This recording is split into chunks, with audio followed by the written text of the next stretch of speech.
atau mungkin tiba-tiba divonis sakit harus dioperasi, menghabiskan duit 50 juta. Apakah itu bukan sebuah nikmat kesehatan? Ya. Jadi, dari mana tahu kalau hasilnya nihil?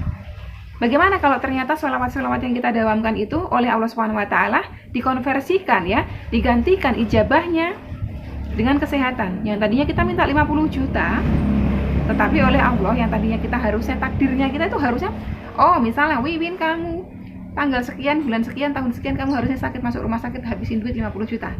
Tadi kamu berdoa kepadaku dengan sholawat kepada Rasulmu, kamu minta 50 juta, nih tak impaskan, kamu tak kasih 50 juta, tapi dalam bentuk kesehatanmu yang tadinya kamu harusnya sakit, takdirmu itu udah dicatat sama malaikat, tanggal sekian, jam sekian kamu harus sakit, tapi nggak jadi sakit.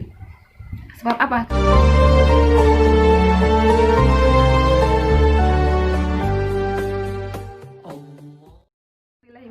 Bismillahirrahmanirrahim. Alhamdulillahirabbil wassalatu wassalamu ala asyrofil anbiya'i wal mursalin wa ala alihi washabbihi wa tabi'in. Rabbi shrah li sadri wa yassir li amri wahlul 'uqdatam min lisani yafqahu qawli. Allahumma shalli ala sayyidina Muhammad wa ala sayyidina Muhammad. Assalamualaikum warahmatullahi wabarakatuh. Sahabat winner semuanya yang dirahmati oleh Allah Subhanahu wa taala dimanapun berada. Saya mendoakan semoga sobat winner semuanya selalu sehat walafiat, selalu dalam lindungan Allah Subhanahu wa taala, dilimpahi rezeki yang halal, yang berkah, yang thayyib, dilunaskan seluruh amanah-amanahnya baik riba maupun non riba. Dibukakan pintu-pintu kemudahan untuk setiap kesulitan dan urusan semuanya sobat winner ya. Dijadikan setiap kesedihan sobat winner semuanya menjadi kebahagiaan. Amin amin ya rabbal alamin. Terus istiqomah di jalan Allah, terus istiqomah dengan bersolawat kepada Rasulullah. Ini saya sesuai janji saya tadi ya di video sebelumnya, saya akan membuat video Q&A dari pertanyaan yang sudah masuk, yang saya pilih secara random. Beberapa ini itu ada pertanyaan yang unik yang berulang-ulang, jadi perlu penjelasan. Oke, kita mulai dulu dari 2 pertanyaan yang saya mau bahas, bukan pertanyaannya tetapi kalimatnya di sini. Ini dari MS Alin. Salmu alaikum Umi, gimana caranya ya Umi, mau kebayar utang juga susah. Salmu alaikum. Saya nggak tahu salmu alaikum ini artinya apa. Kalau seandainya tadi MS Ali memberikan salam, Assalamualaikum warahmatullahi wabarakatuh, saya akan jawab Waalaikumsalam warahmatullahi wabarakatuh. Yang kedua ini juga sama, dari Atikah Sony. Mikum Bunda, tolong bantu doanya, aku terlilit utang rentenir. Mikum, saya nggak tahu mikum itu artinya apa. Setahu saya Assalamualaikum atau Assalamualaikum warahmatullahi wabarakatuh. Nah, 2 kalimat dari sahabat kita ini saya mau soroti. Jadi Assalamualaikum, salam itu sebetulnya adalah doa ya. Salam itu adalah doa. Kita sedang mendoakan kepada orang yang kita berikan salam, semoga keselamatan, kesejahteraan, keberkahan Allah limpahkan kepadamu. Itulah arti dari Assalamualaikum warahmatullahi wabarakatuh. Maka sudah sepatutnya kita wajib menjawab Waalaikumsalam warahmatullahi wabarakatuh ya, karena memberi salam itu sunnah, menjawab salam itu wajib. Jadi buat sobat winner semuanya ya, yang kita ngerasa kita ini muslim, sebaiknya jangan menyingkat-singkat salam, apalagi disingkat ASS. ASS itu dalam bahasa negara mana itu artinya itu kurang baik, kurang bagus ya. Jadi usahakan kalau misalnya capek, nggak panjang-panjang Assalamualaikum warahmatullahi wabarakatuh, paling tidak Assalamualaikum ya, karena assalam itu asmanya Allah ya, namanya Allah. Jadi jangan kayak gini mikum terus asmikum, salmu alaikum, salmu itu siapa gitu loh. Kalau assalam itu namanya Allah memang. Jadi kita mohon atas namanya Allah agar orang yang kita berikan salam itu diberikan kesehatan, keselamatan, keberkahan oleh Allah Subhanahu wa taala gitu. Ya.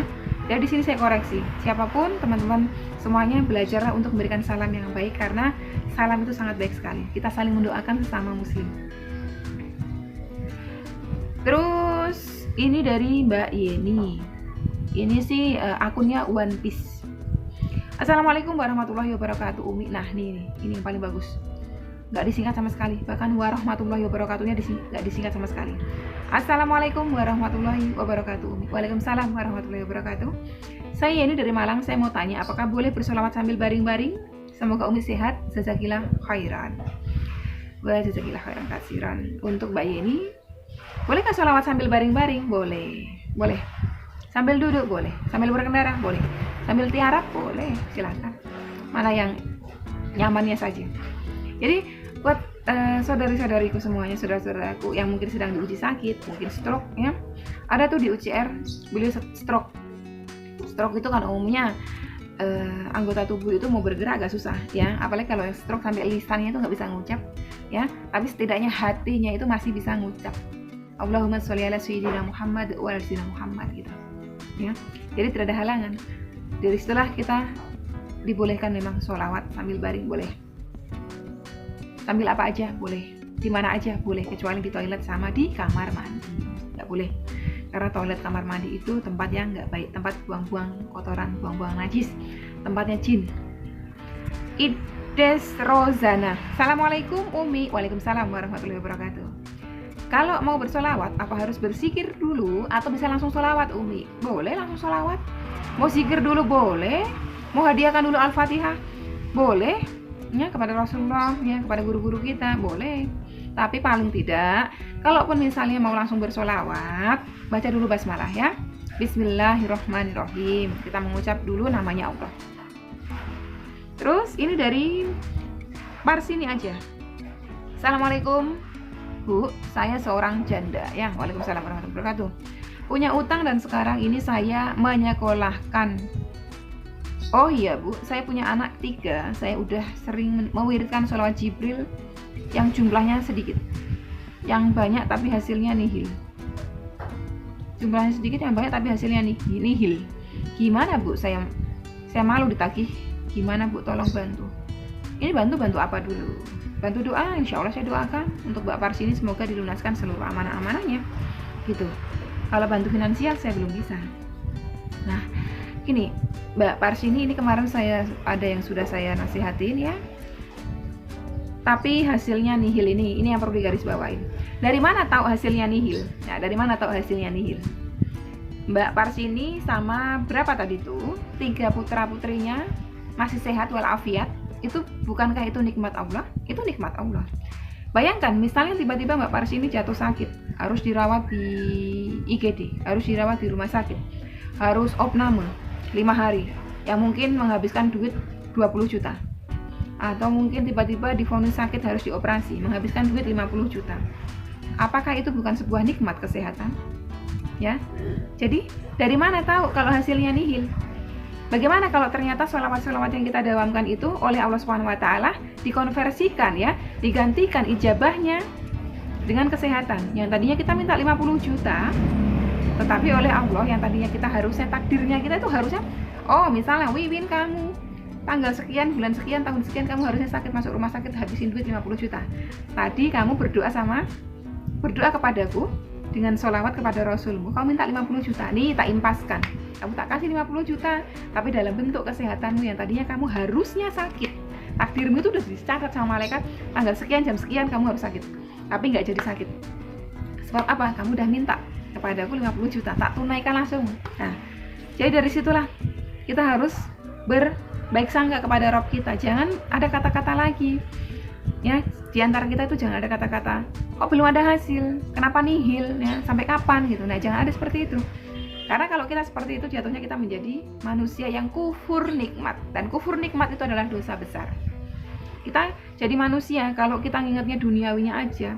Mbak, saya kok nggak ini ya, utang saya nggak lunas ya, padahal saya udah sholawat. Berarti sholawatnya karena apa? Karena utangnya, bukan karena Allah Ta'ala. Saya selalu sampaikan, sholawatlah karena Allah Ta'ala, karena memang Allah perintahkan kita untuk bersolawat kepada Rasulnya. Bukan Allah perintahkan, hei Wiwin kamu tak perintahkan sholawat ya, karena utangmu. Bukan. Memang Allah perintahkan kita untuk bersolawat. Jadi kita harus sadari itu. Kalau seperti ini tadi bahasanya, tapi hasilnya nihil, berarti apa? Tujuannya duniawi, tujuannya hutangnya, bukan tujuannya kepada Rabbnya, bukan. Jadi diperbaiki lagi ya, niatnya diluruskan lagi, niatnya karena Allah Ta'ala ya, jangan karena yang lain. Terus dari Elin Nurlina, Assalamualaikum Umi, sholat tahajud dan sholat hajat mana yang didahulukan Umi? Terima kasih. Sholat tahajud itu dilakukan malam, termasuk sholat malam ya, sholat lail, tapi setelah tidur ya, setelah tidur itu baru disebut sholat tahajud. Sholat hajat bisa dilakukan di mana saja, kapan saja ya. Disebut sholat hajat itu karena ada hajat yang urgent banget, urgent. Sebetulnya sholat itu kan doa, ya sholat itu doa. Tapi kadang manusia itu punya hajat yang mendesak.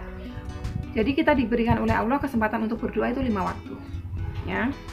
Ada maghrib, ada isya, ada subuh, ada zuhur, ada asar. Tapi ternyata di luar jam sholat ini, ke-5 ini, kita tuh punya hajat urgent. Kita harus mohon sama Allah, kita pengen sholat. Nah, dikasihlah itu tadi sholat hajat. Jadi sholat hajat tuh kapan aja terserah. Mau didahulukan sebelum tahajud silahkan. Mau dilakukan setelah tahajud silahkan. Mana yang lebih enak di hati kita, yang mana yang lebih enak aja. Yang lebih nyamannya mana? Dari Putri Alia. Nah ini sama yang tadi tuh Mbak Persini atau siapa tuh. Assalamualaikum Umi. Waalaikumsalam warahmatullahi wabarakatuh. Apakah kalau ingin hajat dikabulkan harus bersolawat 10.000 atau 25.000? Dan solawat harus dihitung? Saya selalu bersolawat tapi jarang hitung. Mohon pencerahannya. Terima kasih bagi teman-teman yang bisa bantu jawab. Oke, kita jawab. Apakah kalau hajat ingin dikabul harus bersolawat 10 atau 25.000? Kuantitas, nominal, angka tidak ada patokan. Tapi dari dalil, dari riwayat seorang sahabat yang bertanya kepada Rasulullah bahwa semakin banyak sahabat ini bersolawat kepada Rasulullah, semakin bagus. Bahkan sahabat ini karena saking tahu bagusnya, beliau mengatakan kepada Rasulullah, wahai Rasulullah, jika begitu saya akan pergunakan seluruh waktu berdoaku untuk bersolawat kepada engkau. Rasulullah menjawab, bagus jika seperti itu. Allah akan ampuni dosamu, Allah akan angkat derajatmu, Allah akan kabulkan hajat-hajatmu. Dari situlah dalil kita diperintahkan untuk bersolawat sebanyak-banyaknya. Kalau mampu 25.000 monggo silakan lakukan 25.000. Kalau mampu 50.000 silakan lakukan 50.000. Yang penting istiqomah. Yang penting fokusnya jangan duniawinya, fokusnya kepada Rob kita.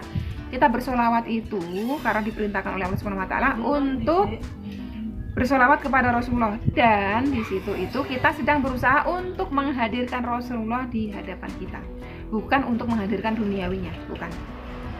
Ya, barang siapa yang melakukan amal soleh sebab mengejar duniawi, dia akan mendapatkan kekecewaan. Ya, tetapi barang siapa yang beramal soleh sebab Allah Taala, sebab ikhlas, Allah akan berikan dunianya untuk kita, gitu. Dari Ida Farida, Umi saya melahirkan, apakah boleh mengamalkan sholawat dan bagaimana cara mengamalkannya? Boleh, silakan. Dalam keadaan tidak suci, ya dalam keadaan tidak bersih, silakan mengamalkan sholawat. Bagaimana cara mengamalkannya? Lakukan saja langsung sholawatnya, kapan saja. Misalnya, tentunya tidak dalam keadaan betul-betul bayi baru keluar terus darah keluar sebanyak-banyaknya, tidak ya. Kita nanti dalam keadaan bersih, habis mandi, misalnya kita sambil gendong si dedek bayinya, kita bersolawat, baca dulu basmalah terus solawat langsung aja bisa. Sambil menyusui, yang punya dedek bayi itu sambil menyusui, sambil menina bobokkan, solawatnya dijaharkan, dikeraskan supaya apa? Dedek kecilnya terbiasa dari kecil sudah mendengarkan solawat ya. Oke. Dari Istiharoh Isti, Assalamualaikum Umi, apa hukum membaca sholawat dalam hati? Tetap diterimakah? Insya Allah tetap diterima, nggak ada masalah.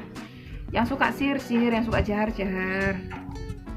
Oke, sudah selesai ternyata ya. Nanti kita lanjut lagi di Q&A yang selanjutnya ya.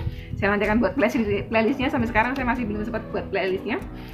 Ini masih ada banyak sekali pertanyaan seputar amalan melembutkan hati, jadi saya buatkan video terpisah supaya nggak nyampur-nyampur. Jadi para pendawam sholawat dan para pengamal amalan melembutkan hati supaya nyarinya di video saya itu gampang.